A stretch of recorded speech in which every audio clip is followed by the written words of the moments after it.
Halo adik-adik yang terkasih dalam Tuhan kita Yesus Kristus, kita berjumpa kembali dalam Doremi, Doa dan Renungan Misioner. Hari ini hari Rabu tanggal 13 Oktober 2021. Adik-adik yang terkasih, Injil pada hari ini mengisahkan bagaimana Yesus mengecam orang-orang Farisi dan ahli-ahli Taurat atas kesombongan mereka, dan bagaimana mereka membuat aturan tetapi mereka sendiri tidak mematuhi aturan yang mereka buat tersebut. Adik-adik yang terkasih, sebelum kita membaca dan merenungkan Injil pada hari ini, marilah kita satukan hati kita untuk kita berdoa doa pembuka. Dalam nama Bapa dan Putra dan Roh Kudus. Amin. Marilah kita berdoa. Allah Bapa di dalam surga, kami bersyukur kepadamu karena Engkau telah menuntun dan menggerakkan hati kami untuk merenungkan sabdamu. Bukalah hati kami dan pikiran kami agar kami mampu memahami sabdamu yang Engkau sampaikan melalui Injil Lukas pada pertemuan ini. Tuntunlah kami dalam merenungkan dan berbagi pengalaman agar semangat iman kami dinyalakan kembali di masa yang sulit karena pandemi ini.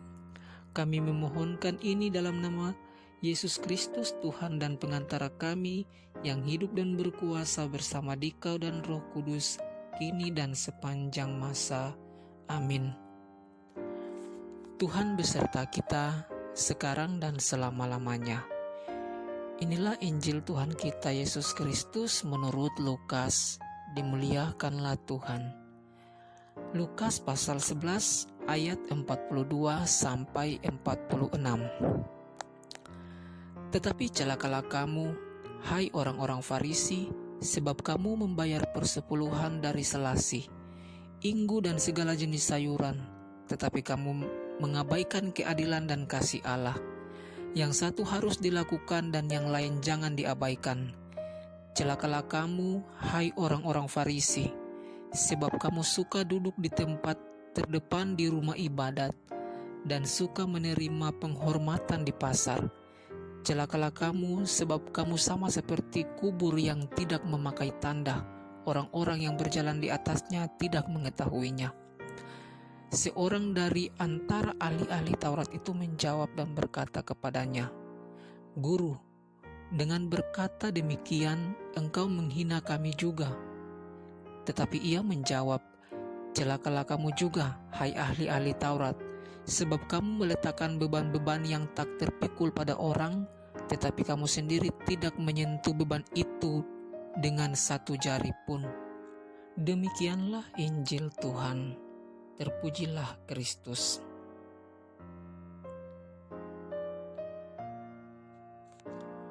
Adik-adik yang terkasih dalam Tuhan Yesus, orang Farisi sangat terkenal sebagai orang munafik, sebab mereka membuat banyak peraturan yang memberatkan orang lain, sedangkan mereka sendiri tidak melakukannya. Dalam Injil Lukas 11 ayat 46, Yesus menjawab, "Celakalah kamu juga, hai ahli-ahli Taurat, sebab kamu meletakkan beban-beban tak terpikul pada orang, tetapi kamu sendiri tidak menyentuh beban itu dengan satu jari pun." Mereka orang Farisi yang sebagian besar menjadi ahli Taurat dan menjadi imam. Mereka tahu hukum Taurat, tetapi untuk digunakan mencari hormat, kemuliaan diri, dan keuntungan buat diri sendiri. Dalam Lukas ayat 43, Yesus berkata, "Celakalah kamu, hai orang Farisi, sebab kamu suka duduk di tempat terdepan di rumah ibadat dan suka menerima penghormatan di pasar." Mereka tidak fokus mendalami makna hukum Taurat, melainkan memilah-milah mana yang sesuai dengan kebutuhan mereka. Ada juga dalam Injil Lukas 11 ayat 42, "Tetapi celakalah kamu, hai orang-orang Farisi, sebab kamu membayar persepuluhan dari selasih, inggu dan segala jenis sayuran, tetapi kamu mengabaikan keadilan dan kasih Allah. Yang satu harus dilakukan dan yang lain jangan diabaikan." Nah, adik-adik yang terkasih, di sini timbul suatu pertanyaan. Mengapa orang Farisi dan kawan-kawannya bersikap angkuh dan arogansi? seakan diri mereka adalah kebenaran dan orang di luar kelompok mereka adalah salah. Mungkin disebabkan kedudukan jabatan mereka sebagai ahli Taurat dan imam di Bait Allah yang memiliki kuasa di bidang agama dan sosial masyarakat Yahudi. Seperti sekarang ini, orang yang memiliki kuasa dan jabatan cenderung menyalahgunakan jabatan dengan menggunakan kuasa untuk kepentingan diri sendiri dan kelompok. Tidak heran mereka bersikap sombong dan arogansi ke permukaan ketika seorang memiliki kekuasaan untuk mengatur banyak orang sehingga ia merasa berhak menentukan mana yang boleh dilakukan atau tidak. Orang-orang Farisi taat melakukan perpuluhan, tetapi mengabaikan keadilan dan kasih, sebab perbuatan mereka menekan orang. Memang ada orang yang merasa dirinya benar, maka ia menuntut orang lain juga berbuat benar seperti yang dilakukannya. Padahal setiap orang diberi oleh Tuhan talenta yang tidak sama satu dengan yang lainnya. Contohnya, ada seorang yang memiliki suara bagus, tapi ia tidak boleh memaksa orang lain harus menyanyi seperti dirinya. Ia dikaruniai pandai bicara dan ahli memimpin. Tidak boleh memaksa orang lain harus pandai berbicara dan seahli dirinya untuk memimpin orang lain. Ada lagi yang merasa sudah berjasa, maka ia merasa berhak menetapkan peraturan yang harus dituruti orang lain. Orang model begini biasanya sombong dan ia merasa dirinya tidak sombong. Orang lain yang bisa menilai sampai sejauh mana prinsip keadilan mewarnai kebijakan yang telah ditetapkan olehnya. Tidak mudah bersikap rendah hati pada saat seseorang mengalami kesuksesan, sebab godaan untuk bermegah diri sulit dihindari, apalagi imannya masih dangkal. Hanya dengan kesadaran diri, mau mengakui bahwa kesuksesan itu karena Tuhan yang memberikan kekuatan pada dirinya, maka ia tidak menjadi sombong. Sebaliknya, ia rendah hati dan tidak mau dipublikasikan ke khayal ramai. Jika seorang merasa dirinya hebat karena kemampuannya, merasa layak sukses, maka ia akan mengumumkan kepada orang semua supaya orang lain tahu tentang dirinya sukses. Ia akan mempromosikan dirinya lewat media, apakah itu melalui handphone, video, televisi, atau apapun itu. Semua itu sekali lagi haus akan pujian dan butuh pengakuan orang lain akan identitas dan kehebatan dirinya.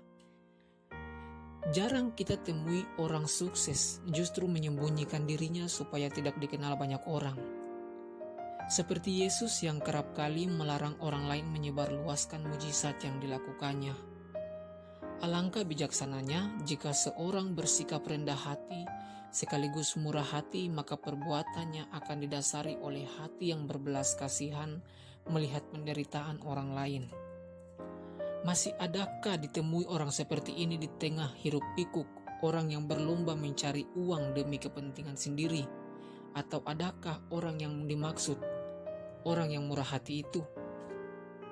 Bacaan Injil pada hari ini hampir sama dengan bacaan Filipi pasal 2 ayat 2-4. Hendaklah kamu sehati sepikir dalam satu kasih, satu jiwa, satu tujuan, dengan tidak mencari kepentingan sendiri atau puji-pujian yang sia-sia. Sebaliknya, hendaklah dengan rendah hati yang seorang menganggap yang lain lebih utama daripada dirinya sendiri. Dan janganlah tiap-tiap orang hanya memperhatikan kepentingannya sendiri, tetapi kepentingan orang lain juga. Adik-adik yang terkasih, marilah jagalah hatimu dari sikap sombong dan merasa diri benar dan hebat. Sebab jika bukan karena kekuatan yang diberikan Tuhan, maka mana mungkin kita bisa sukses. Sekian renungan kita pada hari ini. Marilah kita tutup renungan hari ini dengan doa anak misioner Indonesia. Tuhan Yesus, Engkau diutus Bapa menjadi berkat bagi dunia dan menjadi selamat bagi manusia.